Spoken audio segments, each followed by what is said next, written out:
pipe organ. Is this, as Sir Humphrey might say, a courageous decision, Minister, or is it perhaps the sign of a new era? Well, I'm optimistic and I hope it's a sign of a new era. We go through trends and phases, and I think the organ is symptomatic of that.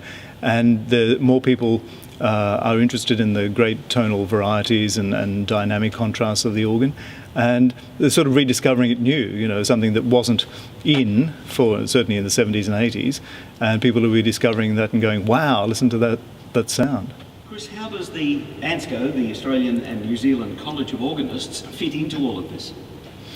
ANSCO is working in tandem with organisations like Suzuki in Australia and many teachers in different capital cities primarily, to introduce more and more people to the organ, as mostly our generation coming through hasn't heard the organ in churches, or if they go to churches, of course, they're not aware of it, and so we're seeking to reintroduce the fabulous sounds to them and help to educate and train a new generation of musicians.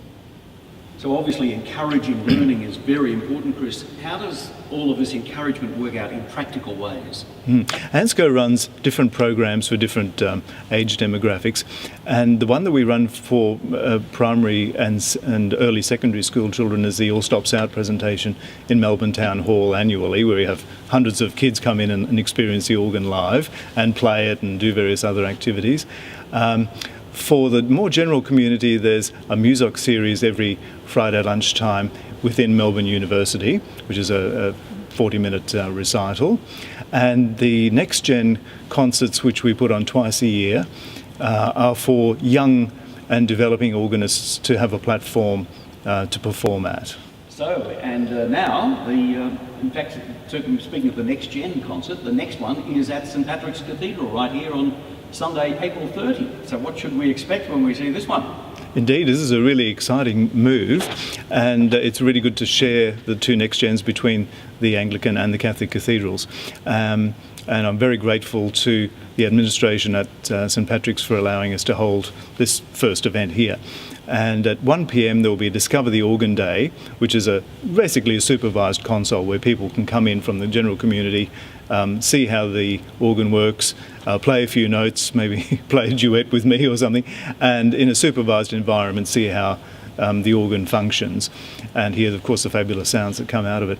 At 2:30 there's the actual NextGen concert itself, when we have a very structured program where people get up and perform a piece. It might be, if they're just beginning, it might be a minute long. The more advanced people will be playing for 5, maybe 10 minutes even, depends on how the program gets structured.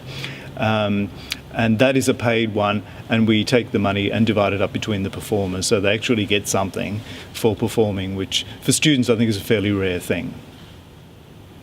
So ANSCO is a pretty vigorous organisation, Chris. You mentioned the Melbourne Uni Friday lunchtime concerts and the All Stops Out at the Melbourne Town Hall. What else does ANSCO get involved with? Well, being trans-Tasman, with the ENSCO bit of it as well, we have a committee and a part of the board actually in New Zealand, and they organise, they're very active and they do things over there. So we have a part of an organ scholar exchange where we've had people go over to New Zealand and some New Zealanders come back to Australia and experience different organs, have some lessons with different people and that sort of thing. The other thing we're trying to develop, and we've done a little bit of this but fairly covertly, not advertising it as such, is being a sort of an unpaid agent for organists who are wanting to travel to Australia, and we're trying to attract ones who are more kid-friendly. So, for instance, they give a recital and also a masterclass for kids, and so the audience can see that they can play the organ really well, but they can also introduce the instrument and help people, from an educative side of things as well as a performance. So the Australian and New Zealand College of Organists, ANSCO, I noticed on the website there's inclusion of the charter to promote youth in management as well as in performance. How do you manage all that? That's right. We felt that it was really important to have people on the ground developing the scene that's going to carry the organ playing. So as well as being able to play and being interested, to do the management side of things.